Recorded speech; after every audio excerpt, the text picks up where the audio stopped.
Good morning, thanks for joining me. I hope everybody's well. Just let me move you backwards a little bit because that looks better, doesn't it? I've angled myself slightly differently today so you don't get the glare from the dome up. So if I've got a lot of light on this side of my head, that is why. But never mind, I think it looks, overall, I think it's slightly better. But yeah, anyway, how are we all doing? Feeling a little bit sad today because William's just gone back to university. I'm mixed feelings really. I'm happy for him. He needed to get back, it's time. He's been at home for 6 months now, almost to the day, 20, yeah, I think almost exactly 6 months.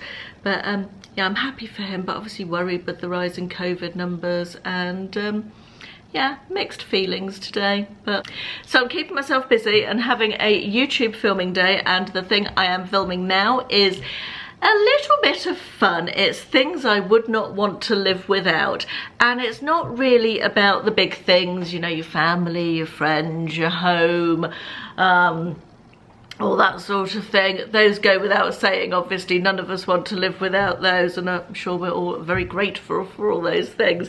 But it's the little things, the little everyday things that improve your life, and when you think about it you wouldn't want to be without them. So I've got a list of 1, 2, 3, 4, 5, 6, 7, 8, 10. I've got a list of 10, that's a nice round number, isn't it? 10 things that I really wouldn't want to live without. And the first one I was going to hold up and demonstrate, but I can't because you are balanced on it. Today's balance situation is 2 large candles, a shopping list notebook and my Kindle. And the one I want to talk about is my Kindle. I was a late adopter of the Kindle. I was always very much, I love my real books. I wouldn't want to be without my real books. I love reading a proper book, holding a book, the feel of a book, the smell of a book. Don't want to read on an e-reader. It's soulless. It's not for me at all. And then several years ago, I went over to the dark side and I bought myself a Kindle, and I have to say I love it. To start with, I used it mostly when I went on holiday because the days of endless amounts of luggage have gone, haven't they? Very much limited on what you can take with you, and it costs more to take more luggage. And I mean, I used to, 20 years ago, you know, or 10 years ago even probably, think nothing of putting 10 books in my suitcase for a fortnight's holiday, and you just can't really do that anymore, and that's where the Kindle comes into its own. I think I've currently got 195 unread books on my Kindle. Yes, I know that's ridiculous, but I love books, I love reading, what can I say? So yeah, it's brilliant for that. But also another thing that I didn't realise was that as you get older and your eyesight deteriorates, you can just make the writing bigger on a Kindle, so I can lie in bed without having to wear my glasses with my Kindle and read, and that is a real bonus. That is really my favourite thing about the Kindle now. So I have to say, I have gone over to the dark side. I do love my Kindle. I really would not want to be without that Kindle now. Number 2 on my list, and I'm sure you've already all guessed that this will be on my list, it's candles. I love my scented candles. I wouldn't even want to count how many I've got, it's ridiculous, but I do have a whole cupboard full, as well as all the ones I have out and around the house. They just make me happy. Candles are cozy, they give a pretty look, they look pretty, they smell delicious, they make my home more inviting. There's just something about scented candles that I just love. They just make me happy. Could I live life without candles? Yes, of course I could. Unless we had lots of power cuts, in which case they'd probably be more useful. But could I live without candles? Yes, of course I could. But I don't want to. They bring me joy. They bring me endless joy, my candles. I really do love them. And while we're talking about candles, I'll share my current favourite. It is Jaffa Cake. I don't know why I took the lid off. Because I'm going to smell it and tell you how nice it is, obviously, which is completely pointless because you can't smell it. But it's Jaffa Cake. It came from Aldi. It was a while ago that I got this. I haven't seen them in there again recently, but it smells just like a Jaffa Cake, and it also smells just like a Jaffa Cake when it's being burnt, and it really is very lovely and makes me happy. I tend to like this sort of mid-morning when I'm having a cup of coffee, and it sort of replaces having a Jaffa cake almost. Pretty good. The next thing on my list is something that I think is very much a thing for women of a certain age, and it's comfortable shoes. My days of squeezing my feet into fantastic looking but as uncomfortable as all hell stilettos are frankly over. If I'm going out for an evening and I know that I'm only going to have to walk from the taxi to the restaurant or the bar and back again, I will perhaps put on some high-heeled shoes or some uncomfortable shoes, but I'll always take them off under the table when no one can see. And any more walking than that involved, and I always plump for my comfortable shoes. I just don't want to be uncomfortable anymore. I still like nice shoes, but I require them to be comfortable as well. So I don't want like really clumpy, unpleasant, ugly shoes, but they do have to be comfortable. I think shoes is one of those things that if you spend a bit more, it's worth spending a bit more to get better quality because it's more comfortable, and I'm learning that the hard way. I bought some ballet pumps from Primark a little while ago, and although they were sort of on the expensive end of Primark, they're bloody uncomfortable. So I don't think I'll be buying any more shoes from there. I say that now, of course. Next time I go to Primark, I'll probably be buying shoes. Don't take my word for that at all. The next thing on my list is, I guess, a biggish thing, and it's my car. It's not particularly my car, not particularly the car that I've got, but a car. For me, a car is my freedom, my independence, my ability to do the things that I enjoy doing without thinking about it too much. Without a car, I think I would feel very lost. Without the ability to drive and get myself places, I think I would miss out on a lot of things that I like to do. So I do very much appreciate the everyday luxury, I guess, of having a car and being able to drive and go places and do what I want to do, go where I want to go, when I want to go there, without having to rely on public transport or somebody else to take me. It's a bit of independence, and I think it's important for us all to have our independence, however we perceive that independence. To me, that for me, my car represents a bit of my independence, I guess. So yeah, my car's quite important to me. The next thing on my list of things I would not want to live without, and something that I have very much realised this year, is holidays. I love my holidays. We usually go on holiday around 4 times a year.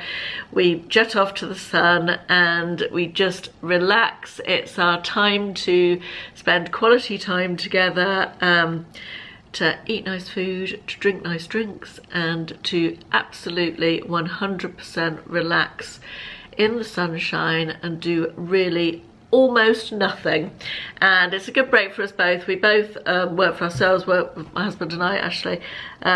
We both work for ourselves, we run our own businesses. We are both somewhat of workaholics, I have to say. And we've always taken our holidays very much for granted. And this year, of course, everybody is in a similar boat, aren't they? Holidays have been severely curtailed. So yes, I very much like my holidays and would not want to live on a permanent basis without my holidays.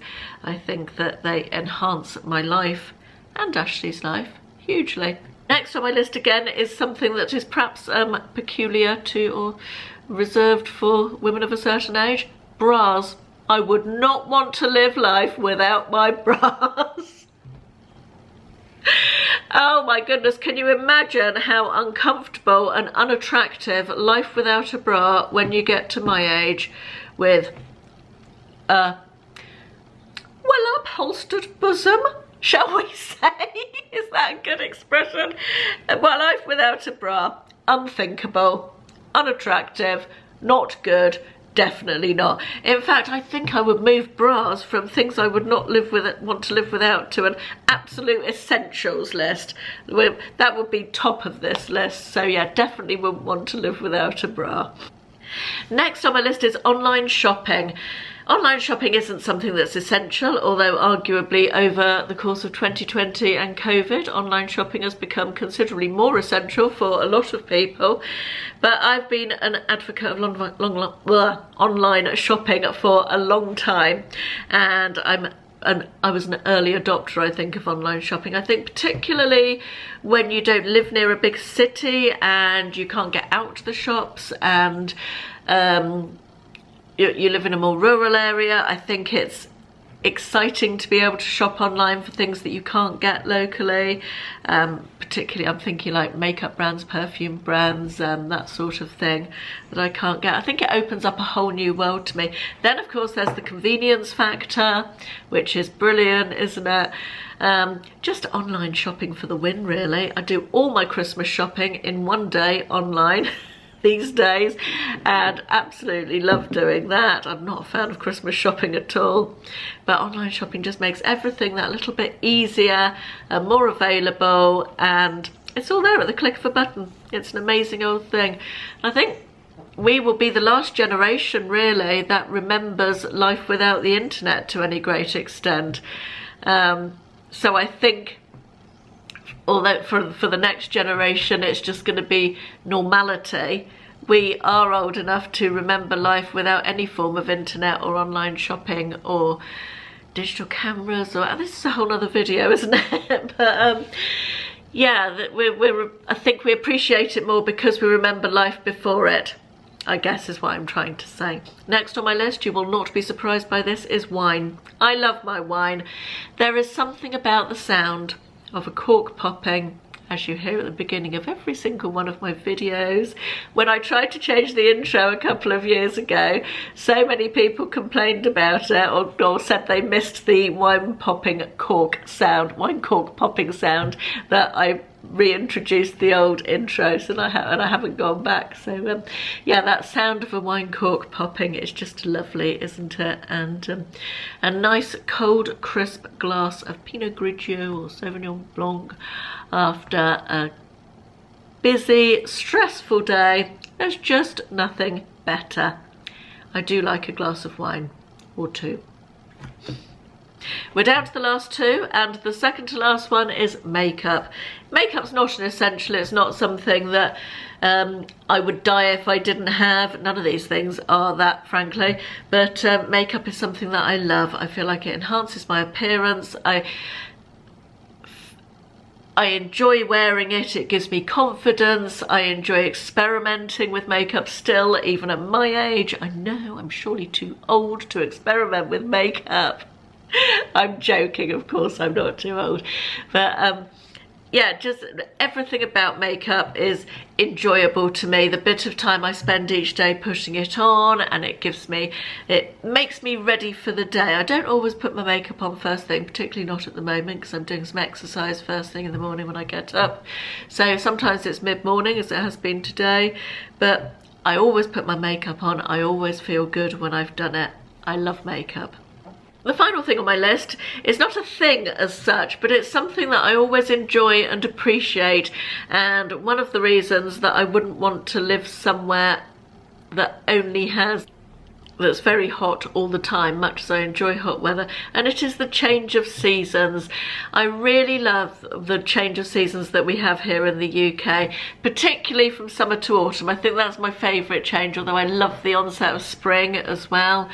I just love the fact that we have all the different seasons, very markedly different, and I enjoy the changes throughout the year, the constantly moving into the next season. There's something that appeals to, I don't know, my sense of the passing of time is marked by the seasons. I don't know what I'm trying to say really here, but I find it comforting, the passing of the seasons, the coming of a new season, the fact it does it, you can rely on that happening every year. I just find comforting, and I enjoy the changes, and I enjoy the fact we have different seasons. So that's my 10 things that I would not want to live without. Let me know what some of yours are in the comments. I would be very interested to know what things that you enjoy, just little things that enhance your days, that make your life better. That's it for this one. I'm going to do a house tour video. A lot of people have asked me for a house tour video, so that should be up later on this week, so look out for that one. That's it for today. Thank you very much for watching, and I will see you in the next one. Bye bye.